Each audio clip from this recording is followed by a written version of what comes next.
ഈ ഒരു ഇല ഇങ്ങനെയൊന്ന് ചൂടാക്കി തലയിൽ തേച്ച് നോക്കൂ. മുടി കൊഴിച്ചിൽ മാറാനും പുതിയ മുടികൾ കിളിർക്കാനും പൂർണ്ണമായി താരൻ പ്രശ്നമുള്ളവർക്ക് അതൊരു പരിഹാരമാകാനും ഈ ഒരു ഇല മാത്രം മതി കേട്ടോ.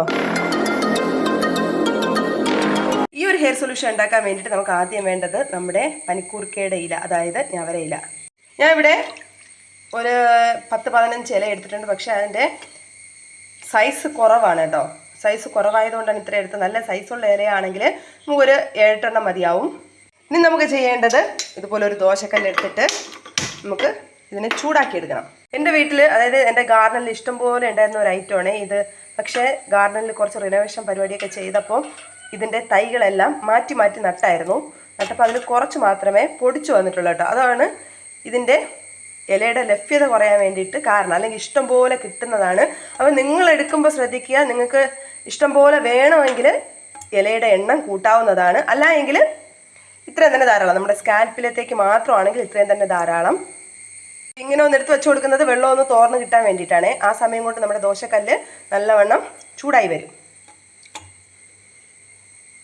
നമ്മുടെ ദോശക്കല്ല് ചെറുതായിട്ട് ചൂടായി വരുന്നുണ്ട്. ഞാൻ ഇതിൽ നമ്മുടെ നല്ലെണ്ണയാണ് കുറച്ചൊന്ന് തടവിയിട്ടുള്ളത്.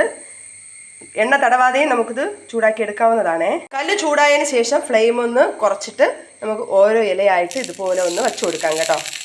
നിങ്ങൾക്ക് ഇങ്ങനെ ദോശക്കല്ലിൽ വെച്ചില്ല എങ്കിലും വേണമെങ്കിൽ പപ്പടം കുറ്റിയിൽ ഇത് കോർത്തെടുത്തിട്ട് പപ്പടം കുറ്റി വെച്ച് ചൂടാക്കി നമുക്ക് ഇതിൻ്റെ ഇല ഇതുപോലെ വാട്ടിയെടുക്കാവുന്നതാണ്. അപ്പോൾ നമ്മളിതിൽ വെള്ളത്തിൻ്റെ അംശം ഉള്ളതുകൊണ്ടാണ് ഇങ്ങനെ സൗണ്ട് കേൾക്കുന്നത്. അപ്പോൾ നമ്മുടെ ഇലയെല്ലാം നല്ലവണ്ണം വാടിയിട്ടുണ്ട്. ഇനി നമുക്കിത് ഒരു പാത്രത്തിലേക്ക് മാറ്റി കൊടുക്കാതെ. നല്ല ചൂടുണ്ട്.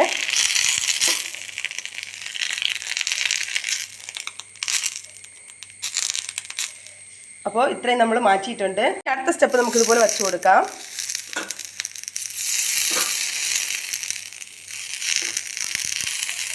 അപ്പോൾ ഈ ഒരു ഹെയർ സൊല്യൂഷൻ നിങ്ങൾ ആഴ്ചയിൽ ഒരു 2 ദിവസമെങ്കിലും കുറഞ്ഞത് ഉപയോഗിക്കണം കേട്ടോ. എങ്കിൽ മാത്രമേ നല്ല രീതിയിൽ നമ്മളെ താരൻ മാറുകയുള്ളൂ. അതുപോലെ തന്നെ മുടി നല്ല തഴച്ച് വളരാൻ വേണ്ടിയിട്ട് ഹെൽപ്പ് ചെയ്യും. ചെറിയ ചെറിയ മുടി ഇഴകൾ വരാൻ വേണ്ടിയിട്ട് ഹെൽപ്പ് ചെയ്യും. അതുപോലെ തന്നെ നര തടയാൻ വേണ്ടിയിട്ട്, നര വരാതിരിക്കാൻ വേണ്ടിയിട്ട് ഈ ഒരു ഹെയർ സൊല്യൂഷൻ ഹെൽപ്പ് ചെയ്യും കേട്ടോ. അപ്പോൾ നമ്മൾ നര വന്നതിന് ശേഷം ട്രീറ്റ് ചെയ്യുന്നതിനേക്കാളും നര വരാതിരിക്കാനുള്ള കാര്യങ്ങൾ ആദ്യമേ ചെയ്തു കഴിഞ്ഞാൽ സിമ്പിളായിട്ട് നമ്മുടെ മുടിയെ സംരക്ഷിക്കാനും നരയിൽ നിന്ന് തടയാനും സഹായിക്കും. അപ്പോൾ എല്ലാം ചൂടായി കിട്ടിയിട്ടുണ്ടേ. ഇനി ഇത് നമുക്ക് ചെറു ചൂടോടെ, ഇപ്പം നല്ല ചൂടുണ്ട്, ഒരു 2 സെക്കൻഡ് ഒന്ന് നമുക്ക് വെയിറ്റ് ചെയ്യാം. ചെറു ചൂടോടെ ഇതിൻ്റെ നീര് നമുക്ക് പിഴിഞ്ഞെടുക്കണം. അപ്പോൾ നമ്മുടെ സ്കാൽപ്പിൽ പുറ്റുപിടിച്ച താരൻ ചില ആൾക്കാർക്ക് കാണാറുണ്ട്. പുറ്റുപിടിച്ചിരിക്കും, അതായത് കട്ടക്കിരിക്കും. അങ്ങനെയുള്ളവർക്ക് ഈ ഒരു ഹെയർ സൊല്യൂഷൻ എന്ന് പറയുന്നത് 100% ഫലപ്രദമായിട്ടുള്ളതാണേ.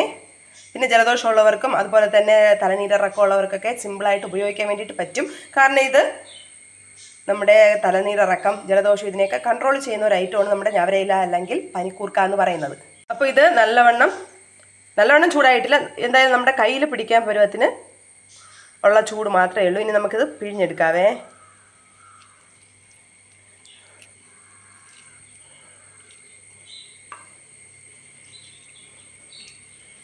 അപ്പോൾ നിങ്ങൾക്ക് അളവിൽ കൂടുതൽ വേണമെങ്കിൽ, ഭയങ്കര താരനൊക്കെ ഉണ്ടെങ്കിൽ ഇലയുടെ എണ്ണം കൂട്ടാവുന്നതാണ്. ഇപ്പോൾ തൽക്കാലം എനിക്ക് ഇത്രയും മതി കേട്ടോ. അതുപോലെ തന്നെ നമ്മുടെ ഇലയുടെ എണ്ണവും കുറവാണ്. സാധനം ലഭ്യതയില്ല, അതാണ് പ്രശ്നം. ഇപ്പോൾ ഉള്ളത് കൊണ്ട് നമുക്ക് അഡ്ജസ്റ്റ് ചെയ്യാം. ഇത്രയും.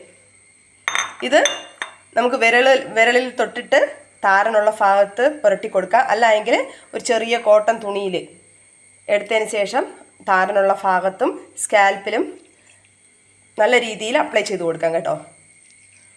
അപ്പോൾ ഇനി ഇതിലേക്ക് ഒന്നുമില്ല നമുക്ക് എടുക്കാൻ വേണ്ടിയിട്ട്. എല്ലാ നീരും പിഴിഞ്ഞെടുത്തിട്ടുണ്ട്. ഇനി നിങ്ങൾ വിചാരിക്കരുത് ഇത്രയേ ഉള്ളൂ, ഇത് വെച്ച് എന്ത് ചെയ്യാനെന്ന്. നമുക്ക് ഇത്രയും തന്നെ ധാരാളമാണ് കേട്ടോ. അതുകൊണ്ട് അങ്ങനെ ഒരു പേടി വേണ്ട. ഇനി ഇതിലേക്ക് നിങ്ങൾ സാധാരണ ഏത് ഹെയർ ഓയിലാണോ ആഡ് ചെയ്യുന്നത്, അതായത് തലയിൽ തേക്കുന്നത്, അത് ഒരു 2 തുള്ളി ചേർത്ത് കൊടുക്കാവേ. ഞാൻ ഇവിടെ ഡാബർ ആംലയാണ് ചേർത്ത് കൊടുക്കുന്നത്. ഒരു 2-3 തുള്ളി ഇതിലേക്ക് ചേർത്ത് കൊടുക്കാം. അല്ല എങ്കിൽ നമ്മുടെ നാടൻ വെളിച്ചെണ്ണ ഇതിലേക്ക് ചേർത്താലും മതി.